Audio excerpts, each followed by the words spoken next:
السلام علیکم ورحمۃ اللہ وبرکاتہ۔ آج اسلامی مہینے محرم کی 27 تاریخ ہے، 1441 ہجری ہے۔ محترم بزرگوں، بھائیوں، عزیزوں اور بہنوں، میں نے اس وقت آپ کے سامنے 7ویں پارے میں سے سورۃ الانعام کی ایک آیت کی تلاوت کی ہے۔ اللہ تبارک و تعالی نے فرمایا، قل اے نبی ان سے کہہ دیجئے، هو القادر، کہ وہی اللہ تعالی ہی اس بات پر قادر ہے، ان یبعث علیکم عذابا من فوقکم، کہ تمہارے اوپر کی جانب سے تمہیں سزا دے، عذاب تم پر بھیج دے، او من تحت ارجلکم، یا تمہارے نیچے سے تمہیں سزا دے دے، تمہیں عذاب تم پر بھیج دے، او یلبسکم شیعا، یا مختلف ٹکڑوں کی صورت میں تم کو باہم گتھم کر دے، آپس میں لڑا دے، وَيُذِيقَ بَعْضَكُمْ بَأْسَ بَعْضٍ، اور تمہیں ایک دوسرے کے ذریعے اللہ تعالیٰ تکلیف کا مزہ چکھائے۔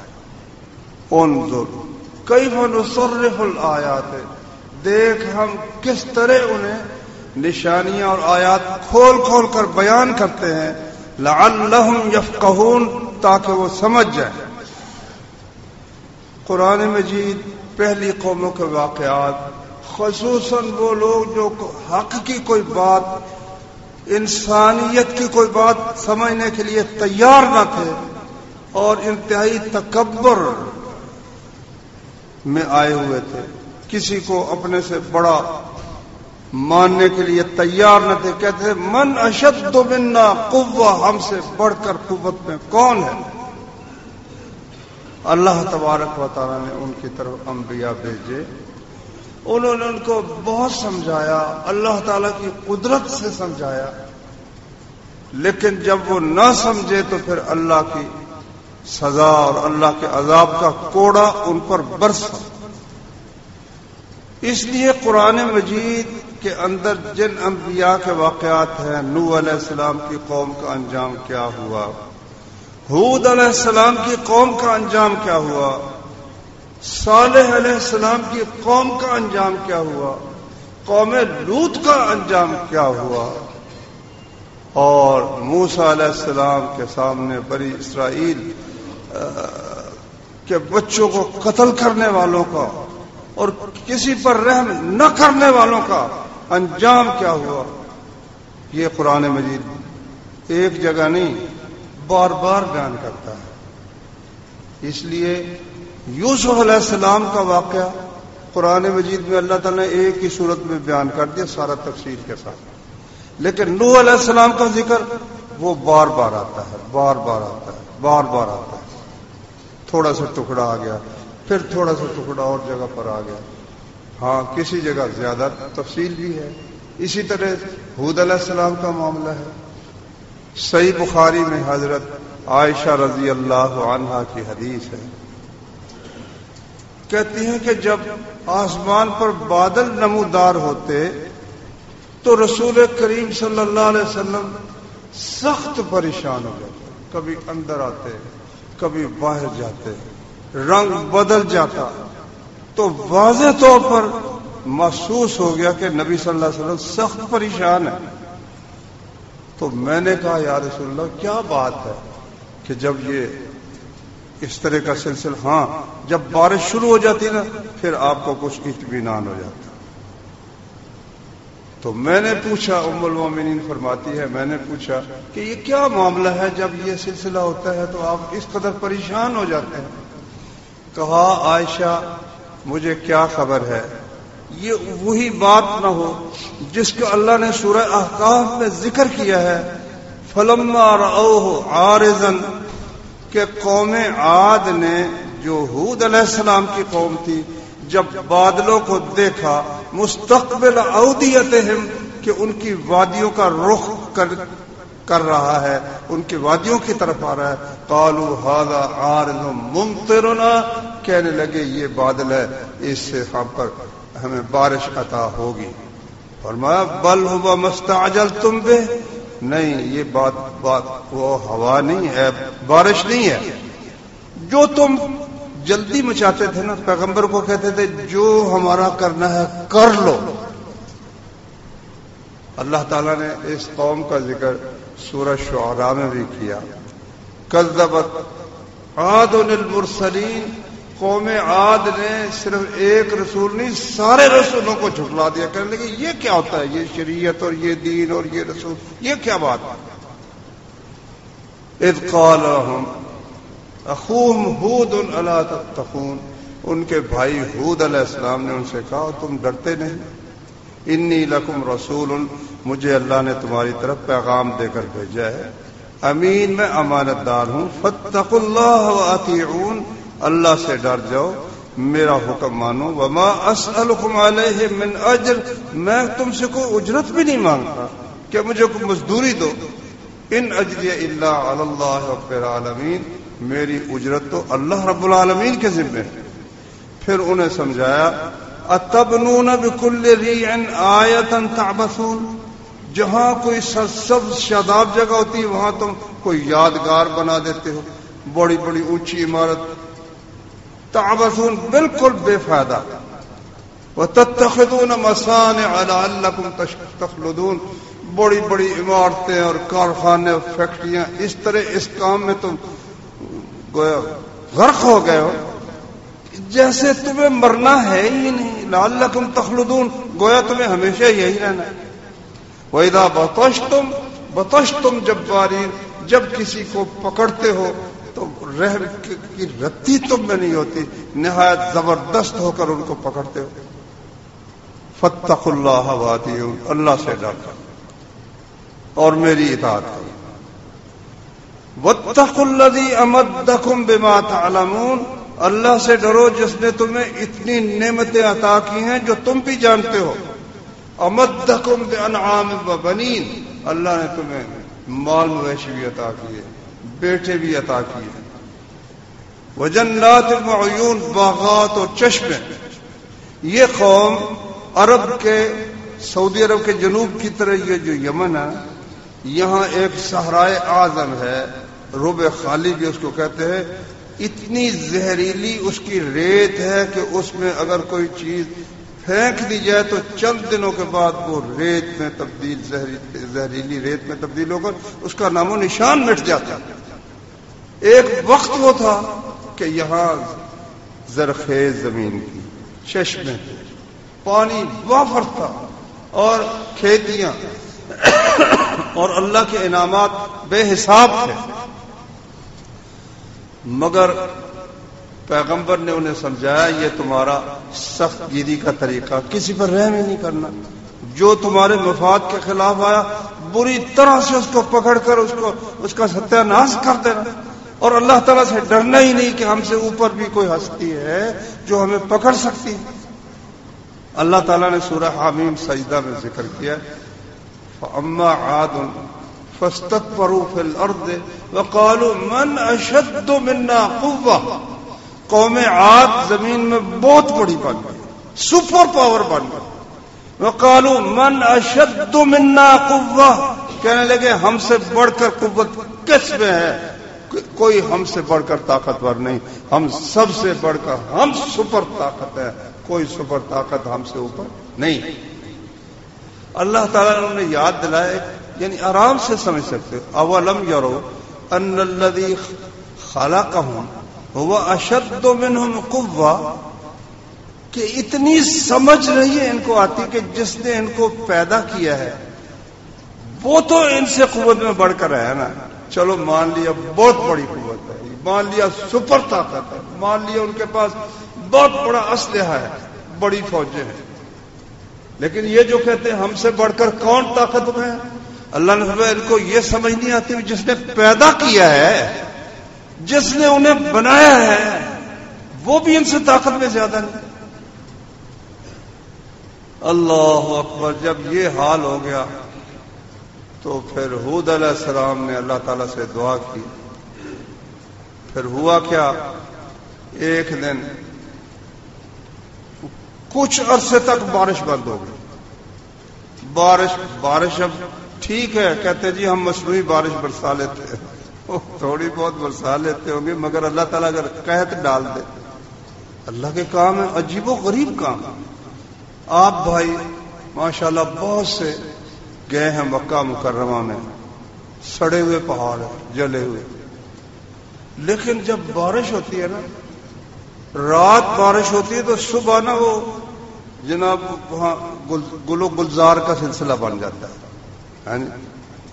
تو رسول اللہ صلی اللہ علیہ وسلم نے فرمایا قیامت قائم نہیں ہوگی جب تک کہ عرب کی زمین جو ہے دوبارہ وہ سبزہ زار اور دریاؤں اور نہروں میں نہیں بدل جائے گی دوبارہ. پھر معلوموں کو وقت تھا ایسا گزرا ہے جب مری کے پہاڑوں کی طرح بارشیں ہوتی تھی، جب طائف میں اب بھی بارشیں ہوتی ہیں تو وہاں سب سبزہ ہی سبزہ. لیکن مکہ کے علاقے میں مدینے تک چلے جاؤ، آگے کتنے ہزار میل تک چلے جاؤ ریاض کی طرف اور زلفی کی طرف، تو راستے میں سڑے ہوئے پہاڑوں کے علاوہ کوئی چیز نہیں ہے. تو اللہ تعالیٰ جہاں چاہتا ہے بارش بھیج دیتا ہے، جہاں سے چاہتا ہے روک لیتا ہے. فرمایا رسول کریم صلی اللہ علیہ وسلم نے ہر سال بارش جتنی ہوتی ہے نا، ہر سال اتنی ہوتی ہے. کسی سال یہ نہیں کہ کم ہو یا زیادہ ہو، لیکن اس پاک پروردگار کی مرضی ہے، جہاں چاہتا ہے اس کو برسا دیتا ہے، جہاں سے چاہتا ہے ہٹا دیتا ہے. کوئی شخص یہ کہے کہ میں برسا لوں گا اور میں ہٹا دوں گا، یہ اللہ تعالیٰ کے ہاتھ میں. تو وہ کہنے لگے من اشد منا قوہ، ہم سے بڑھ کر قوت میں کون ہے. اور ان کے جو چشمے رواں دواں تھے، بارش کے پانی سے چشمے رواں دواں تھے نا، بارش رک جائے تو ہمارے کشمیر کے چشمے بھی خشک ہو جاتے ہیں بھائی، مری کے چشمے بھی خشک ہو جاتے ہیں. یہ اللہ تعالیٰ کی رحمت ہے، وہ بارشیں برساتا ہے تو پھر پانی زیر زمین بھی آ جاتا ہے، ماشاءاللہ چشمے بھی رواں ہو جاتے ہیں. مدت تک اللہ نے ان کی بارش روک دی. ایک دن دیکھا ایک طرف سے بڑا ہی خوبصورت بادل وہ اٹھا، خوش ہو گئے، سارے کے ساتھ خوش ہو گئے. قالوا هذا عارض ممطرنا، یہ بادل بارش برسائے گا. بل هو ما استعجلتم به، اللہ نے فرمایا نہیں بارش نہیں برسائے گا. تم جو پیغمبر کو ستاتے رہتے تھے کہ تو کہتا ہے کہ اللہ تعالیٰ بڑا زبردست ہے، اگر تم نے نافرمانی ترک نہ کی تو اس کی سزا ملے گی، یا لیا سزا کر لے جو ہمارا کرنا. جو تم جلدی عذاب مانگتے تھے یہ وہ ہے. ریح آندھی ہے، فیہا عذاب علیم، اس میں دردناک عذاب ہے، دردناک سزا ہے. لو جی آندھی شروع ہوئی، بس پھر وہ آندھی بڑھتی چلی. بعض آثار میں آتا ہے کہ وہ جو قرآن میں ہے نا کہ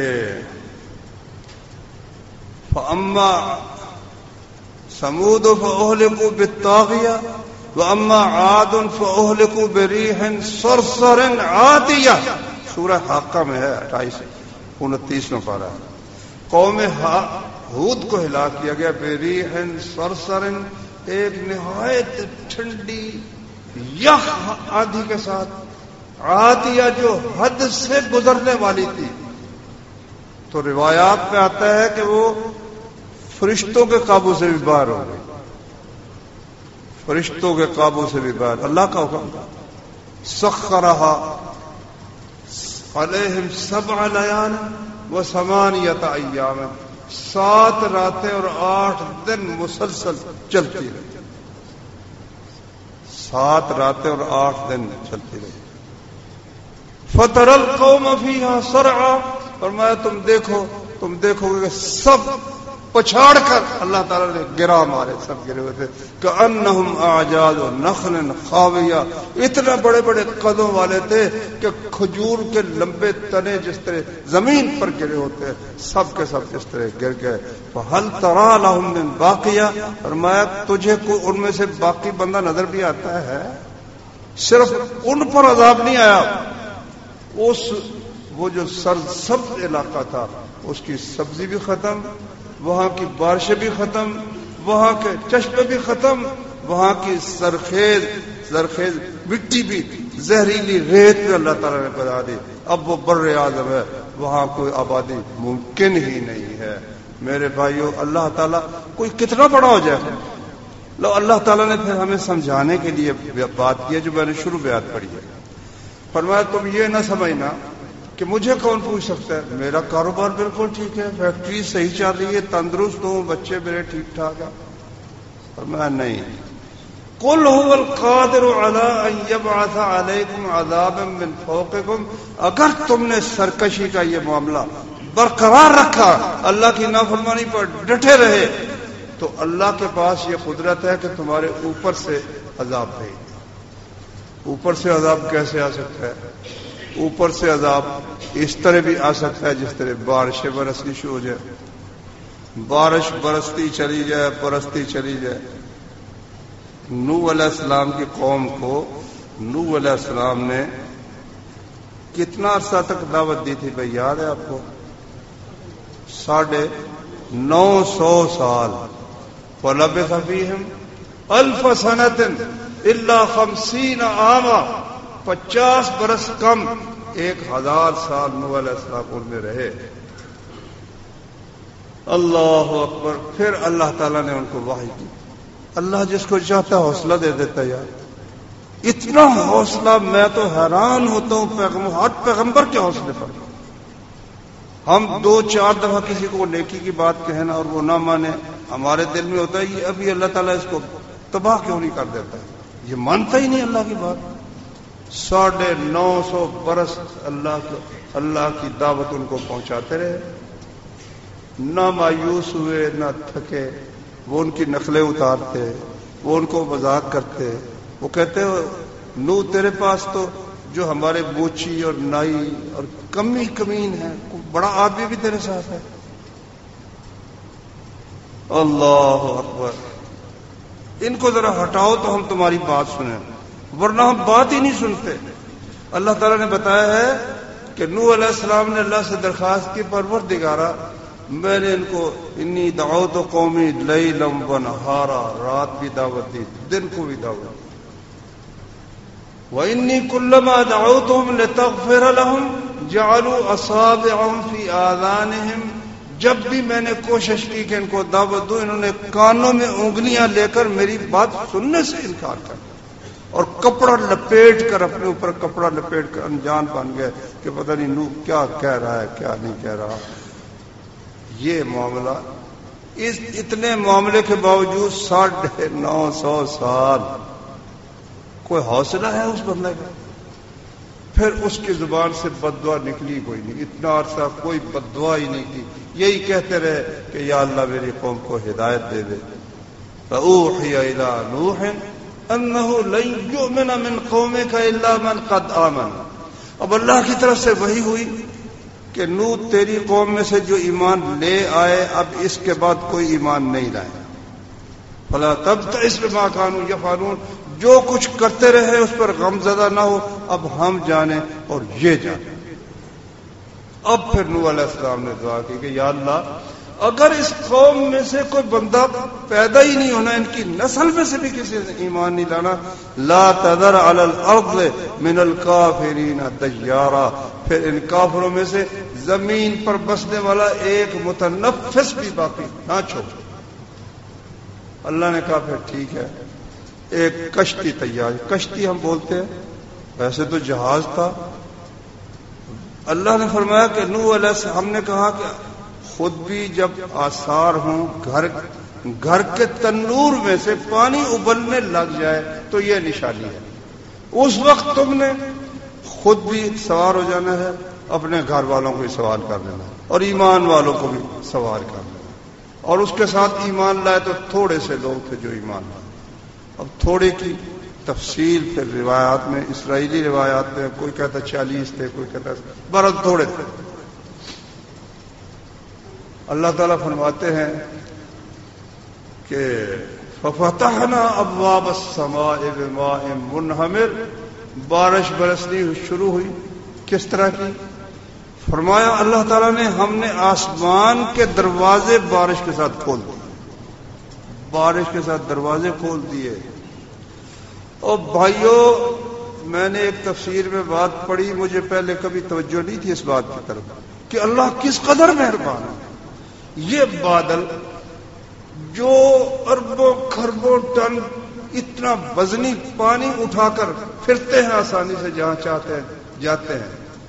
اللہ تعالیٰ پانی زمین پر بھیجتا ہے تو یہ نہیں کر سکتا کٹھا نیچے پھینک دے. اگر وہ کٹھا نیچے گرے تو ہم تم میں سے کوئی بھی باقی نہ رہے. چھوٹی چھوٹی بوندوں کی صورت میں گراتا ہے. اللہ کا احسان دیکھو، اتنے پانی کو وہ چھوٹی چھوٹی بوندوں کی صورت میں گراتا ہے تاکہ کسی کو بھی نقصان نہ ہو، فائدہ ہی فائدہ ہو، فائدہ ہی فائدہ ہو. لیکن آپ اندازہ کریں جب اللہ تعالیٰ فرمائے فَفَتَحْنَا أَبْوَابَ السَّمَاءِ بِمَاءٍ مُنْهَمِرٍ، آسمان کے دروازے ہم نے کھول دیے. اچھا یار، ساری زندگی مجھے سمجھ کوئی نہیں تھی آئی. اس سال ایک خبر آئی کہ مظفر آباد کے نواح میں بادل پہاڑ پر گر پڑا.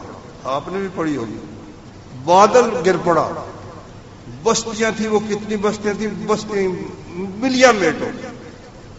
اب اس کی تشریح لکھی ہوئی تھی اخبار میں کہ بادل کس طرح گر پڑا. اس نے کہا کہ بادل یکلخ جتنا پانی تھا زمین پر گر پڑا، بستیاں بھی تباہ ہو گئی اور جتنی عمارتیں تھیں سب بھی تباہ ہو گئے اور جو بندے تھے وہ بھی تباہ ہو گئے. مظفر آباد سے کوئی لکھا تھا 30-40 کلومیٹر کے فاصلے پر وہ بستیاں تھیں اور رستہ بھی کوئی نہیں تھا کہ گاڑیاں جا سکیں، پیدل چل کر وہاں آدمی جاتا. یہ ہے وہ بات جو اللہ نے کہا نا کہ فَفَتَحْنَا أَبْوَابَ السَّمَاءِ بِمَاءٍ مُنْهَمِرٍ، برسنے والی پانی کے ساتھ ہم نے آسمان کے دروازے کھول دیے. وَفَجَّرْنَا الْأَرْضَ عُيُونًا، زمین کو ہم نے چشموں کی صورت میں پھاڑ دیا، جا بجا چشمے ابلنے لگے. فَالْتَقَى الْمَاءُ عَلَىٰ أَمْرٍ قَدْ قُدِرَ، آسمان سے برسنے والا زمین سے ابلنے والا پانی دونوں جو ہے ایک سطح پر جا کر جو اللہ نے مقرر کی تھی وہاں جا کر وہ قائم ہو گئے. اور کشتی اس پانی کے اندر وہ چند متنفس اور ہر چیز کا ایک جوڑا جو اللہ نے نوح علیہ السلام کو کہا تھا کہ ایک ایک جوڑا ہر چیز کا اپنے ساتھ لاد لو، لاد لیا. جب کشتی پانی بڑھنے لگا اللہ تعالیٰ نے فرمایا ہے کہ نوح علیہ السلام کا ایک بیٹا وہ کھڑا تھا قریب ہی. نوح علیہ السلام نے اسے کہا یا بنی ارکب معنا. مجلس گندے بے دین اللہ کے منکروں کے ساتھ اس کی مجلس تھی، دوستی تھی، ان کے ساتھ کھڑا ہوا تھا. تو نوح علیہ السلام نے کہا یا بنی ارکب معنا، بیٹے ہمارے ساتھ سوار ہو جاؤ. وَلَا تَكُن مَّعَ الْقَوْمِ الْكَافِرِينَ، ایک کافروں کا ساتھ، ان کی دوستی، ان کی مجلس چھوڑ دے. مگر دعا کرو اللہ ہمیں بھی اور ہمارے بچوں کو بھی گندی مجلسوں سے بچا کر رکھے. وہ گندی مجلسوں کا چسکا ایسا ہوتا ہے، وہ کسی کو ہیروئن پر لگا دیتے ہیں، کسی کو زنا پہ لگا دیتے ہیں، کسی کو قوم لوط کے عمل پہ لگا دیتے ہیں، کسی کو ڈاکے پر لگا دیتے ہیں. کو اچھے کام کی طرف وہ لگانے کے لیے تیار نہیں ہوتے. پھر لاکھ ان کو نصیحت کرو. نوح علیہ السلام جیسا برگزیدہ باپ بھی بیٹے کو گئے، گندی مجلسوں میں رہنے والا بیٹا پھر باپ پیغمبر کی بات بھی نہیں مانتا. اس نے کیا کہا؟ وہ سائنس کا بڑا قائل تھا. کہتا ہے اسباب ہیں بھائی، پانی زیادہ آئے گا تو پہاڑ پر چڑھ جاؤ، یہ کون سی مشکل بات ہے. قال سآوی الی جبل یعصمنی من الماء، کہنے لگا میں پہاڑ پر چڑھ جاؤں گا، وہ مجھے پانی سے بچا لے گا. نوح علیہ السلام نے کہا لا عاصم اليوم من امر اللہ الا من رحم، آج اللہ تعالیٰ کے حکم اور عذاب سے کوئی بچا نہیں سکتا، ہاں جس پر اللہ خود رحم کرے نا وہ بچ سکتا ہے. باپ بیٹے کی باتیں ہو رہی ہیں. ادھر نا ایک موج کو غصہ آ گیا، پانی کی لہریں اٹھ رہی تھی. وحال بینہم الموج، وہ درمیان میں حائل ہو گئی. باپ کو بیٹا نظر نہیں آ رہا، بیٹے کو باپ نظر نہیں آ رہا. فکان من المغرقین، اس نے بیٹے کو اٹھایا اور پانی میں پٹا مارا، تو قیامت تک کے لیے وہ اللہ کے عذاب میں گرفتار ہو گیا. میرے بھائیوں، یہ اللہ تعالیٰ ایسے نہیں ہمیں اور ان قوموں کو جو اپنے آپ کو کہتی ہے ہم سپر پاور. اللہ اولم یرو ان اللہ الذی خلقہم هو اشد منهم قوة، جس اللہ نے پیدا کیا وہ تو قوت میں ان سے بڑا ہی ہے. تو اللہ تعالیٰ اوپر سے بھی عذاب بھیج سکتا. قوم لوط کو دیکھ لو، لوط علیہ السلام ہے، وہ ایک تو مشرک تھے. یہ ساری قومیں سب سے بڑا ان کا جرم اللہ کا شریک بنانا تھا. کوئی بت پوجتا تھا، کوئی خود ہی کمیونسٹ اور اپنے آپ کو کہتا ہم ہی ہیں اور کون ہے ہمارے مقابلے. اس کائنات کے اندر رب اعلیٰ ہم لوگ ہیں، باقی سب ہمارے ماتحت ہیں، ہم کسی کو کیا سمجھتے ہیں. اللہ تبارک و تعالیٰ نے ان قوموں کو پیغمبروں کے ذریعے سے سمجھایا. لوط علیہ السلام کی قوم کو بھی دعوت توحید کی بھی دی، اور ان میں گندی عادتیں تھیں لڑکوں مردوں کے ساتھ بدکاری کرنا. واللہ اگر اللہ تعالیٰ کا یہ قیامت قریب کا فیصلہ نہ ہوتا کہ اب حضرت محمد صلی اللہ علیہ وسلم کی امت آخری امت ہے، اس لیے اس قسم کے عذاب کی بجائے اب قیامت قریب آتی چلی جا رہی ہے کھلا واللہ اس قدر فطرت کے خلاف کہ مرد مردوں سے شادیاں کر رہے ہیں. پارلیمنٹوں میں قانون طے ہو رہا ہے، مرد مردوں سے، عورتیں عورتوں سے نکاح کر رہے ہیں. پھر اللہ کا حوصلہ ہی ہے، اللہ کا حوصلہ مہلت دیتا ہے اللہ تبارک و تعالیٰ. اور وہاں کیا ہوا؟ وہاں پھر اللہ کی طرف سے جب طے ہوا کہ بھئی ان کو سزا دینی ہے، خوبصورت لڑکوں کی شکل میں آئے فرشتے. لوط علیہ السلام کے گھر جب آئے نا تو وہ ڈر گئے. او جیسا منہم خیفہ، بڑے خوف زدہ. قال ھذا یوم عصیب، آج بڑا مشکل دن ہے کہ میری قوم کا مزاج میں جانتا ہوں.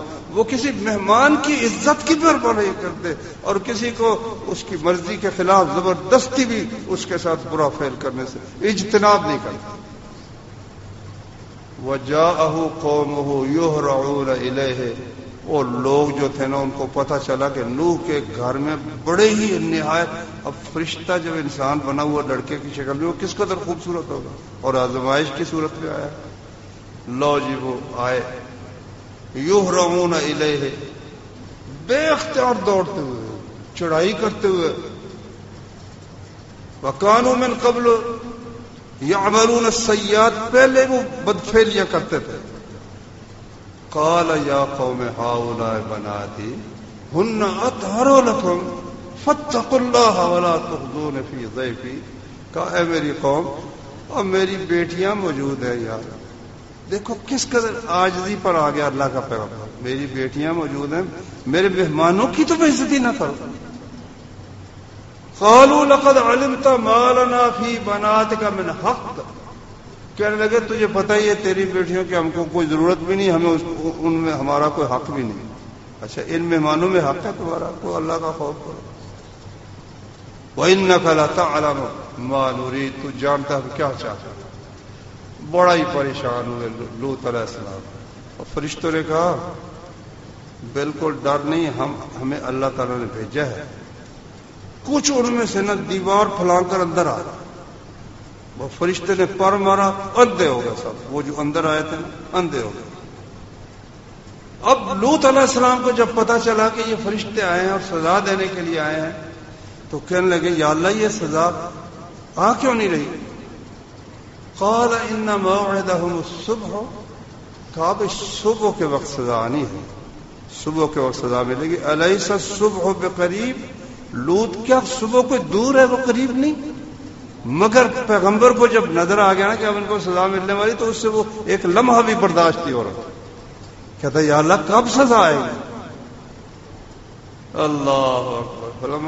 فرمایا اللہ تعالیٰ نے جب ہمارا حکم آیا نا جعلنا عالیہا سافلہا، زمین کے اس کتے کوئی فرشتے نے اوپر اٹھایا اور اٹھا کر الٹا دے کر امطرنا علیہم حجارۃ من سجیل، اور یہ جو لاوے کے پتھر ہوتے ہیں، سڑی ہوئی اینٹیں جس طرح ہوتی ہے بھٹے کی، اس طرح لاوے کے جلے ہوئے جو کھنگر تھے نا، وہ اس پر ہم نے برسائی. آج تک وہ بحیرہ لوط ہے، آج تک وہاں آبادی کا نام و نشان نہیں ملتا. تو اللہ تبارک و تعالیٰ بارش برسا کر سزا دے سکتا ہے. پتھروں کی بارش یا اللہ باری ہو جائے، سب کچھ تباہ اللہ تعالیٰ کر دے. اور بھی اوپر سے عذاب کی کئی صورتیں ہیں، طوفان آ جائے. اچھا یہ بھی ہو سکتا ہے کہ حاکم ایسے مسلط ہو جائیں جو رحم ہی نہ کرے. یہ بھی تو عذاب ہے نا. کسی بچی پر خامد ایسا مسلط ہو جائے کہ وہ اس پر رحم ہی نہ کرے، ظلم کرے، تو عذاب ہے نا. اللہ اوپر کی طرف سے عذاب ہے نا بھائی، اوپر کی طرف سے. ایسے حاکم جہاں تم جاؤ کام کرنے کے لیے، کام تمہارا ہے ایک فرد لینی ہے مثال کے طور پر. بے شک وہ کمپیوٹرائزڈ ہوگی، کچھ بھی ہوگا، وہ کہیں گے فلاں چیز کم ہے، فلاں چیز کم ہے، فلاں چیز کم ہے. دھکے لگواتے ہیں، دیہڑیاں برباد، دن بندے کے برباد کرتے رہے. رحم ان کو آئے گا ہی نہیں کہ یہ بھی کسی باپ کا بیٹا ہے، بچوں کا باپ ہے بیچارہ، اس نے کما کر بچوں کو کھلایا. نہیں، ان کے منہ میں خنزیر جب تک نہ ڈالو گے وہ تم پر رحم ہی نہیں کرے. چھوٹے سے چھوٹا کوئی چپڑاسی ہے نا دروازے پر کھڑا ہوا ہے، جب تک پیسے نہ دو تم اندر نہیں جانے دیتے. بڑے سے بڑا اور چھوٹے سے چھوٹا، یہ بھی اوپر سے اللہ تعالیٰ کی طرف سے عذاب ہے بھائی. او من تحت ارجلکم، نیچے سے اللہ عذاب دے سکتا ہے. نیچے سے کس طرح؟ یہ دیکھ لو زلزلہ ہے، سن جو آیا تھا نا 2015 میں زلزلہ آیا تھا، 2005 میں نے وہاں جا کر دیکھا، واللہ آپ نے بھی دیکھا ہوگا. 3 منزلہ عمارتیں زمین کے اندر دھنس گئیں. 3 منزلہ عمارتیں، جو کچھ ان میں وہاں بڑے بڑے فنکشن ہوتے تھے، مردوں عورتوں کٹھے کی بدکاریاں، مظفر آباد کے عین دریا کے کنارے پر زمین کے اندر دھنس گئے. زمین پھٹی، سب کے سامنے آدمی اس کے اندر ہیں، وہ فریاد کر رہے ہیں ہمیں پکڑ، بچا لو بچا لو. دوسرے جھٹکے کے ساتھ زمین مل گئی، اس کا نام و نشان نہیں. اور کیا صورت تھی؟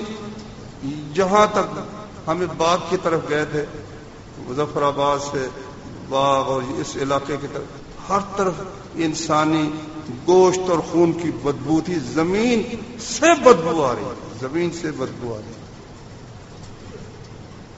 اللہ، اب پھر زلزلہ تھوڑا سا آیا، اندازہ ہوا ہے. تو یہ کہتے ہیں ہم بڑے، ہمارے پاس اسباب ہیں. جب اللہ تبارک و تعالیٰ کا سلسلہ ہوتا ہے تو نیچے سے سزا ملنی شروع ہو جاتی ہے. اچھا یہ بھی ایک نیچے سزا ہے، کسی کی زنانی کو گندی اس کو مل جائے، بک بک کرتی ہو، خیانت کرتی ہو، خامد پر اس کو رحم ہی نہ آتا ہو، یہ بھی بہت بڑی سزا ہے بھائی. اسی طرح اس کے محتاط خائن ہو، جو اس کے نیچے جتنے ہیں، کوئی افسر ہے بڑا ہی بے ایماندار ہے مثال کے طور پر، لیکن اس کے نیچے سارے گندے ہوں، تو یہ بھی تو اس کے لیے ایک بہت بڑا عذاب ہے نا. اللہ نے فرمایا کہہ دے وہ قادر ہے کہ تم پر، تمہارے اوپر سے عذاب لے یا تمہارے نیچے سے عذاب لے. اور تیسری صورت ہے یلبسکم شیعان، یا تمہیں آپس پہ لڑا دے. واللہ دیکھو تو صحیح ہمارا حال کیا ہے. ہمارا جو وزیر اعظم ہے وہ امریکہ گیا ہوا، یہاں اپنی خیانت کی وجہ سے کئی لوگوں کو ان کو جیل میں ڈال رکھا ہے، کئی لوگوں کو انتظار میں رکھا ہوا ہے. بھائی اگر وہ خیانت سزا تو ان کو وہاں ان کو اے سی لگا کر ان کو آرام سے رکھا ہوا ہے. عدالتیں جو ہیں ان میں جج بیٹھے، انہی کے لگائے ہوئے جج، وہ جب چاہیں گے ان کو پھر جس طرح سے وہ حدیبیہ پیپر مل کے متعلقہ بالکل پاک صاف ہے جی، یہ اس کو ہم کھول ہی نہیں سکتے. آپس میں لڑائی اتنی شدید ہے، اتنی شدید ہے. ادھر ہندوستان ہمیں برباد کرنے پر، اور اس کے ساتھ دیکھو کٹھے کھڑے ہو کر ٹرمپ نے اور مودی نے تقریر کی، اور اس فرعون نے بھی ساتھ تقریر کی کہ ہم اسلام کو مٹائیں گے، اسلام یہ ٹیررزم ہے. ٹھیک ہے، ہمارے وزیر اعظم نے ماشاءاللہ اچھی بات وہاں کی، ٹھیک ہے، جو اچھی بات ہے اچھی ہے، لیکن یہ سب عذاب ہے بھائیو. اس کا حل کیا ہے؟ پھر کیا حال ہے اس کا؟ قرآن نے وہ بھی بتایا. وما كان الله ليعذبهم وانت فيهم. مکے کے مشرکوں نے، ابو جہل نے صاف کہا یا اللہ اگر یہ دین سچا ہے محمد کا. دیکھو کس قدر یعنی تکبر ہے. ان کان ھذا هو الحق من عندک، یہ واقعی حق ہے، تو نے اس پیغمبر کو بھیجا ہے. تو دعا کیا ہونی چاہیے تھی؟ پھر یا اللہ ہمارا سینہ کھول دے، ہمیں اس کو ماننے کی توفیق دے دے. مگر کیا کہتا ہے؟ فَأَمْطِرْ عَلَيْنَا حِجَارَةً مِّنَ السَّمَاءِ، ہم پر آسمان سے پھر پتھر برسا دے یا ہمیں عذاب علیم دے دے. اللہ تعالیٰ نے اس کے جواب میں کہا وَمَا كَانَ اللَّهُ لِيُعَذِّبَهُمْ وَأَنْتَ فِيهِمْ. اے نبی جب تک تو ان میں ہے نا اللہ ان کو عذاب نہیں دے گا. وَمَا كَانَ اللَّهُ مُعَذِّبَهُمْ وَهُمْ يَسْتَغْفِرُونَ، جب تک یہ لوگ اللہ سے معافی مانگتے رہیں گے اللہ ان کو عذاب نہیں دے گا. مکے میں اس وقت بہت سے لوگ تھے جو خفیہ طور پر مسلمان ہو چکے تھے، اللہ سے معافیاں مانگتے تھے، استغفار کرتے تھے. تو اللہ نے فرمایا یہاں تو کئی لوگ ہیں جو مجھ سے معافیاں مانگتے ہیں، میں مکے پر عذاب کیسے نازل کروں گا؟ میرا استدلال یہ ہے کہ اگر کوئی عذاب سے بچنا چاہتا ہے، اس کے اوپر کوئی ایسا افسر مسلط ہے جو اس کے لیے سزا بنا ہوا ہے، یا ایسی کوئی کسی خامد کی بیوی کے لیے خبیث خامد اس پر مسلط ہے، یا خامد کے لیے کوئی بیوی خبیث قسم کی مسلط ہے، یا اس کے ماتحت گندے ہیں، یا اس کا افسر بے رحم ہے، یا اس کے ہمسائے اس کو تنگ کرتے ہیں، تو اس کا علاج کیا ہے کہ اللہ سے استغفار کرے یا اللہ میری غلطیاں معاف فرما. اس لیے کہ ہم پر جو تکلیف آتی ہے وما اصابکم من مصیبت فبما کسبت ایدیکم، تمہیں جو مصیبت آتی ہے تمہارے اپنے عمل کا وہ نتیجہ ہوتا ہے. تو جب یہ سب سزائیں اور یہ عذاب کی گھٹائیں جو سب پاکستان پر امڑی ہوئی چاروں طرف، ہندوستان، اسرائیل اور اس کے ساتھ امریکہ اور یورپ کے بھی سب جتنے ہیں وہ عیسائیت کے صلیبی اور مشرک تثلیث کے پیروکار، سب اس سعودی عرب کو اور پاکستان کو مٹا دینے کے لیے تلے ہوئے. بھائیو اس کے لیے ہر بندے کو دیکھو، قیامت کے دن ہم سب نے کسی نے بطور مسلم لیگ پیش نہیں ہونا، نہ بطور تحریک انصاف پیش ہونا ہے، نہ بطور پیپلز پارٹی پیش ہونا ہے، نہ جماعت مجاہدین پیش ہونا ہے، ایک ایک نے پیش ہونا. اس لیے ہم پر لازم ہے کہ ہر شخص یہی سمجھے کہ یہ جو کچھ آفات ہے اس پہ میرے غلطیوں، میری خطاؤں، میرے گناہوں کا حصہ ہے، اور ہر بندہ اللہ تعالیٰ سے استغفار کرے. ہمارے رسول صلی اللہ علیہ وسلم نے فرمایا میں ہر روز 100 دفعہ استغفار کرتا ہوں، ہر روز. صحابی کہتا ہے ایک ایک مجلس میں ہم گنتے تھے تو نبی صلی اللہ علیہ وسلم 100 دفعہ استغفار کرے ایک ایک مجلس میں. کم از کم ایک دن میں تو 100 دفعہ ہونا کہ بندہ اللہ سے صرف یہ نہیں کہ استغفر اللہ استغفر اللہ، مطلب بھی سمجھے نا کہ میں جو کرتوت کرتا ہوں میں چھوڑے یا اللہ مجھے تو معاف کر دے. تو جب وہ اپنی غلط کاریاں چھوڑے گا، اللہ کی سرکشی ترک کرے گا، پچھلے پر اللہ تعالیٰ سے معافی طلب کرے گا، پھر اللہ سے بڑھ کر تو کوئی مہربان ہی کون نہیں بھائی. اللہ سے بڑھ کر کون مہربان؟ ان رحمتی وسعت کل شیء، میری رحمت ہر چیز سے وسیع ہے، ہر چیز سے بڑھ کر. اللہ تعالیٰ ہم سب کو، ہماری قوم کو اپنی طرف رجوع کرنے کی توفیق عطا فرمائے. اور یہ ملک جو اسلام کے نام پر آیا تھا، یہاں اللہ کا قانون، اس کے رسول صلی اللہ علیہ وسلم کا طریقہ، مدینے کی ریاست فی الواقع اس کو بنا دے. صرف دعووں کی حد تک نہیں بلکہ حقیقت میں. اگر حقیقت میں یہ ریاست مدینہ ہوتی تو کشمیر چھوڑ کر ہندوستان بھی اب تک پاکستان بن چکا ہوتا. اللہ تعالیٰ سمجھنے کی، عمل کرنے کی توفیق عطا فرمائے.